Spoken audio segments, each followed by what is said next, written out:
नमस्कार दोस्तों, Excel academy पर आप सभी का स्वागत है। आज का हमारा आर्टिकल इंडियन एक्सप्रेस में प्रकाशित लेख supreme court 3 question test for validity of 10% EWS quota पर आधारित है। इसमें एक्सेल एकेडमी के भी कुछ इनपुट्स शामिल हैं। आइए सबसे पहले चर्चा के बिंदुओं को देख लेते हैं।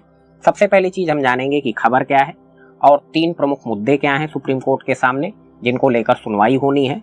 103वां संविधान संशोधन क्या है, EWS का निर्धारण कैसे होता है और जिस आधार पर चुनौती दी गई है इस 103वें संविधान संशोधन को, उस चुनौती का आधार हम लोग जानेंगे और इस मामले पर केंद्र सरकार का स्टैंड जानने की हम लोग कोशिश करेंगे। तो सबसे पहले हम लोग खबर देख लेते हैं। मंगलवार से अर्थात आज से ही सुप्रीम कोर्ट इस बात की जांच करेगा कि क्या संविधान का 103वां संशोधन, जिसने सरकारी नौकरियों और प्रवेश में आर्थिक रूप से कमजोर वर्गों EWS के लिए 10% का कोटा पेश किया है, संविधान के मूल ढांचे का उल्लंघन करता है। भारत के मुख्य न्यायाधीश CJI UU ललित के नेतृत्व में 5 न्यायाधीशों की संवैधानिक पीठ और न्यायमूर्ति S रविंद्र भट्ट, दिनेश माहेश्वरी, SB पारदीवाला और बेला त्रिवेदी ने पिछले हफ्ते संशोधन की वैधता का पता लगाने के लिए 3 प्रमुख मुद्दों की जांच करने का फैसला किया है। आइए इन 3 प्रमुख मुद्दों को हम लोग जान लेते हैं।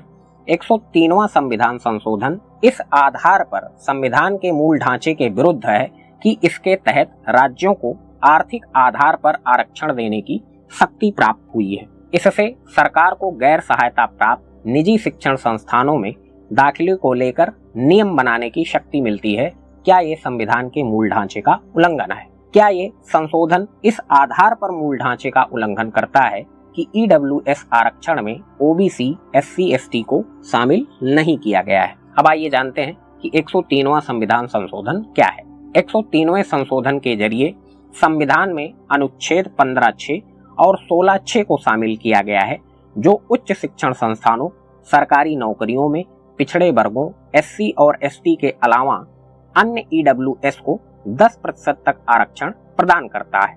संशोधन ने राज्य सरकारों को आर्थिक पिछड़ेपन के आधार पर आरक्षण प्रदान करने का अधिकार दिया है। आपको बता दें कि EWS आरक्षण मेजर जनरल, जो कि अब सेवानिवृत्त हो चुके हैं, SR सिंघो की अध्यक्षता वाले एक आयोग की सिफारिशों के आधार पर दिया गया था।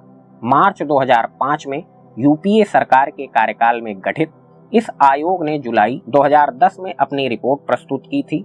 सिंघो आयोग ने यह अनुशंसा की थी कि तथाकथित सामान्य वर्ग के लोग जो गरीबी रेखा से नीचे हैं और वह सभी परिवार जिनकी वार्षिक आय सभी स्रोतों से कर योग्य सीमा से कम है, उन्हें EBC अर्थात आर्थिक रूप से पिछड़ा हुआ माना जाना चाहिए। आर्टिकल 15(6) राज्य को देश के सभी आर्थिक रूप से कमजोर वर्गों की उन्नति के लिए विशेष प्रावधान बनाने और शिक्षण संस्थानों में उनके प्रवेश के लिए एक विशिष्ट प्रावधान बनाने का अधिकार प्रदान करता है और इसमें खंड 4 और खंड 5 में वर्णित लोगों को शामिल नहीं किया गया है। वहीं आर्टिकल 16(6) राज्य को यह अधिकार देता है कि वह देश के सभी आर्थिक रूप से कमजोर वर्ग के लोगों के पक्ष में नियुक्तियों या पदों के आरक्षण का कोई प्रावधान करे। इसमें आर्टिकल 16(4) में बताए गए लोगों को शामिल नहीं किया गया है। अब आइए जानते हैं कि इस कानून के तहत EWS का दर्जा कैसे निर्धारित किया जाता है। 103वें संशोधन के आधार पर DOPT द्वारा 31 जनवरी 2019 को रोजगार और प्रवेश के लिए EWS मानदंड अधिसूचित किए गए थे।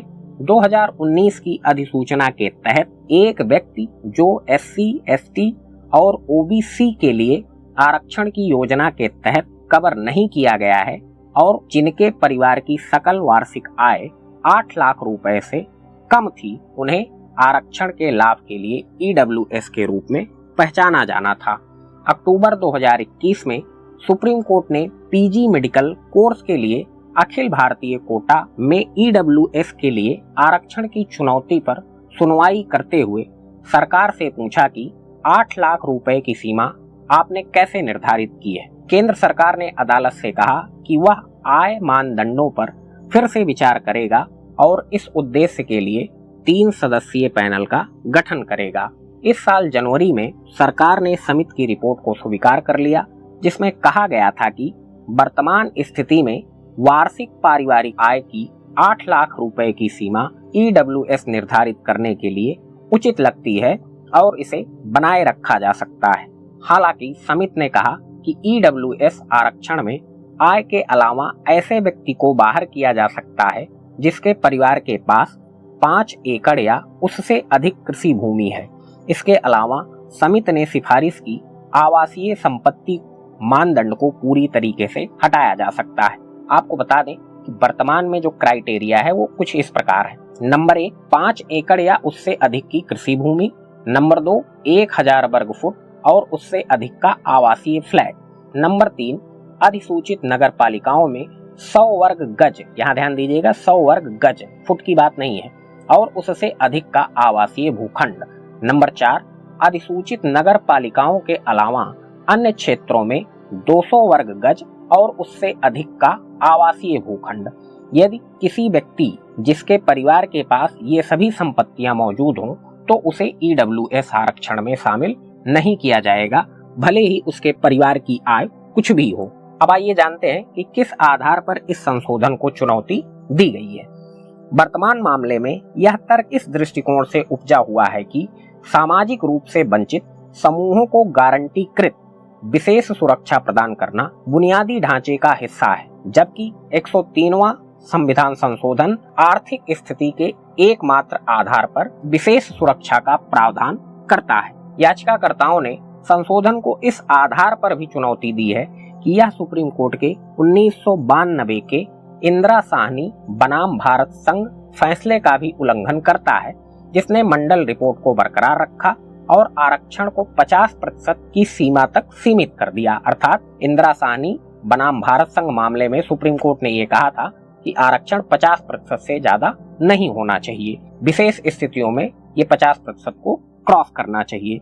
अदालत ने तब माना था कि पिछड़े वर्ग की पहचान के लिए आर्थिक पिछड़ापन एकमात्र मानदंड नहीं हो सकता है। एक और चुनौती निजी गैर सहायता प्राप्त शिक्षण संस्थानों की ओर से है। उन्होंने ये तर्क दिया है कि एक व्यापार या पेशे का अभ्यास करने के उनके मौलिक अधिकारों का उल्लंघन होता है जब राज्य उन्हें अपनी आरक्षण नीति लागू करने और योग्यता के अलावा किसी भी मानदंड पर छात्रों को स्वीकार करने के लिए मजबूर करता है। अब आइए जानते हैं कि इस मामले पर केंद्र सरकार का क्या स्टैंड है। सामाजिक न्याय और अधिकारिता मंत्रालय का कहना है कि संविधान के अनुच्छेद 46 के तहत राज्य का कर्तव्य है कि वह आर्थिक रूप से कमजोर वर्गों के हितों की रक्षा करे। कमजोर वर्गों के लोगों और विशेष रूप से अनुसूचित जातियों और अनुसूचित जनजातियों के शैक्षिक और आर्थिक हितों की रक्षा करे, उन्हें सामाजिक अन्याय और सभी प्रकार के शोषण से बचाए। बुनियादी ढांचे के उल्लंघन के तर्क के खिलाफ सरकार ने ये कहा है कि संवैधानिक संशोधन के खिलाफ एक चुनौती को बनाए रखने के लिए यह दिखाया जाना चाहिए कि संविधान की पहचान ही बदल दी गई है, जबकि ऐसा कुछ नहीं किया गया है, ऐसा सरकार का कहना है। अब सुप्रीम कोर्ट क्या फैसला देता है ये तो माननीय उच्चतम न्यायालय के ऊपर है। इस पर कोई डेवलपमेंट आती है तो हम आपको अवश्य अपडेट करेंगे। आशा है कि आपको सारे पक्ष जानने को मिले होंगे, आपको अच्छे ढंग से समझ में आ गया होगा कि क्या क्या मामला है। तो मिलते हैं किसी नेक्स्ट वीडियो में, और आपसे अनुरोध है कि चैनल को सब्सक्राइब करें, ज्यादा से ज्यादा लोगों के साथ शेयर करें और वीडियो को लाइक करना ना भूलें। मिलते हैं फिर किसी नेक्स्ट वीडियो में। आप सभी लोगों का बहुत बहुत धन्यवाद साथियों।